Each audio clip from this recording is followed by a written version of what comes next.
How we doing today? Look here, I just had a minute.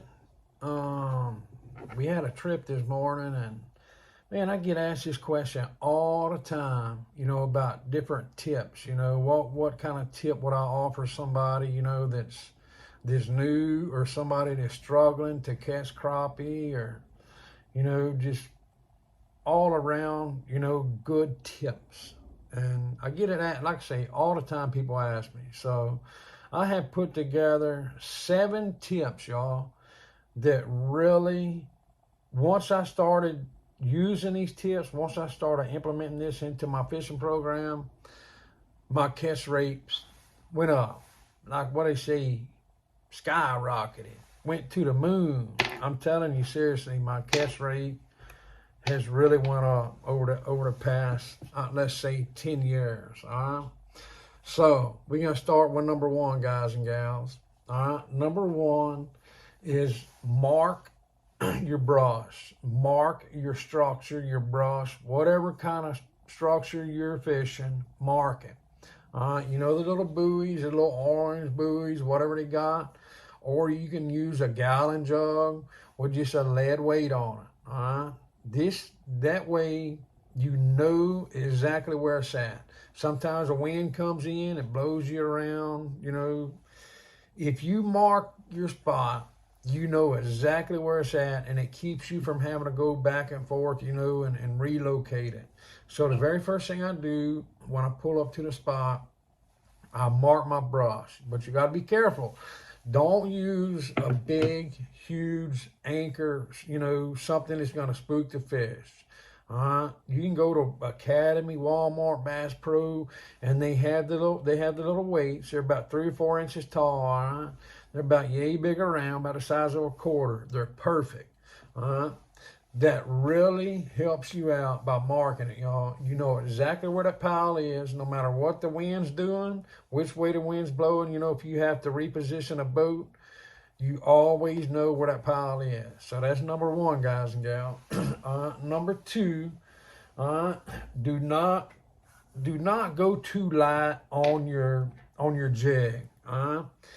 Yes, you hear me all the time, talking about going smaller, going to a smaller profile, for finicky crappie.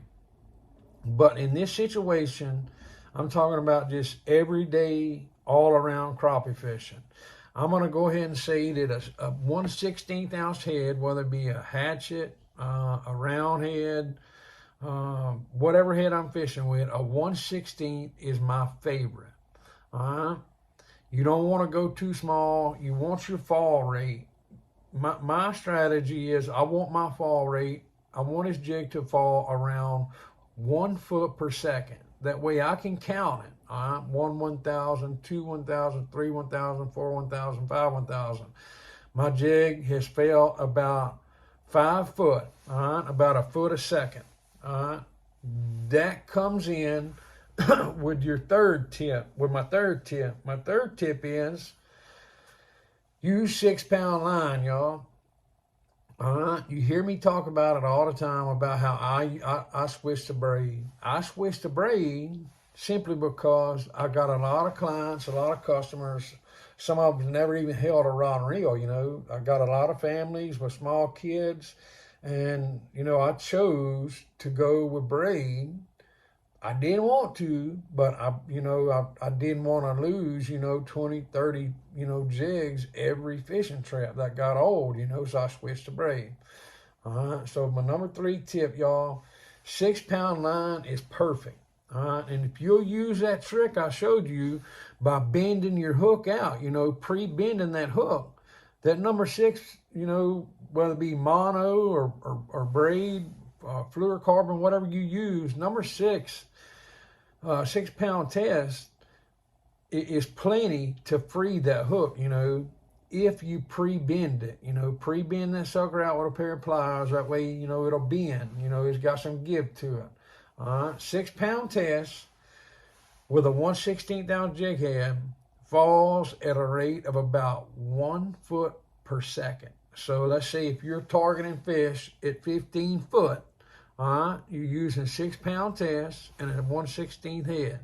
You can count to 15 and that's going to put your jig about 15 foot down, right?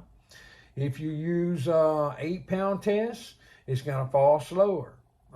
If you use 4-pound test or smaller, it's going to fall a lot faster. You want that sucker to fall about 1 foot per second, y'all. That's about the perfect rate. Number 4, watch your line. This is where high-vis line comes in handy, y'all. And I really just started being, I call it a line fisherman. I really just started that probably about 10 or 12 years ago. Watch your line. I'm not kidding you, probably 60 to 70% of the fish that we catch on a daily basis, they're caught while that jig is falling. While it's falling through the water. If you watch your line, get you some good high-vis line. I use Daiwa line on mine. That Mr. Crappie makes it, String makes it, Spider Wire makes it.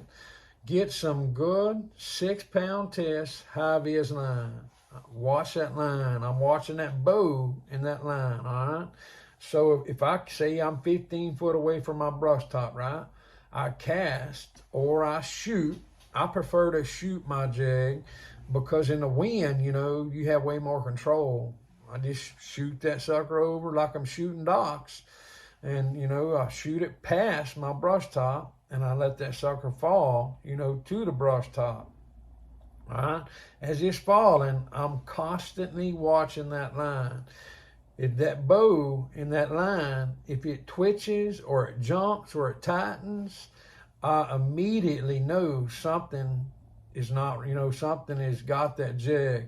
A crappie has done, 99% of the time, a crappie has not snuck up there and got that jig in its mouth, So watch that line, y'all. I'm telling you, that will dramatically increase your catch rate. Switch to that high-vis line. A lot of people may disagree with me, but, this is just from my experience of crappie fishing, y'all.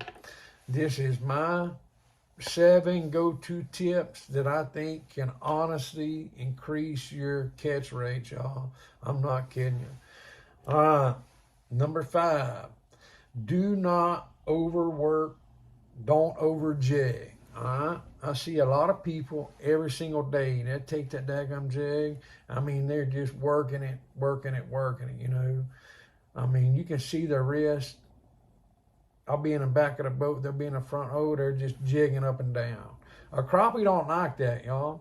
A crappie is looking for something natural.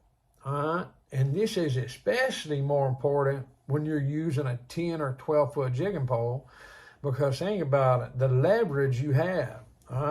If I move my wrist like this with a 10 or 12 foot jigging pole, the end of it is literally moving a lot. You know what I mean? Don't overwork your jig, y'all. Crappie are looking for that natural, their natural prey, what they naturally feed on every single day. So take that jig and just barely work it, y'all. Sometimes I'll let mine sit there, for a couple of minutes and not even move it. Sometimes just the waves from boats going by or the wind, I get struck all the time just by sitting there. Very little movement. So do not overwork that jig, y'all. Number 6, this one is very important. I showed y'all how I tie mine with a loop knot, I showed y'all that a few videos back.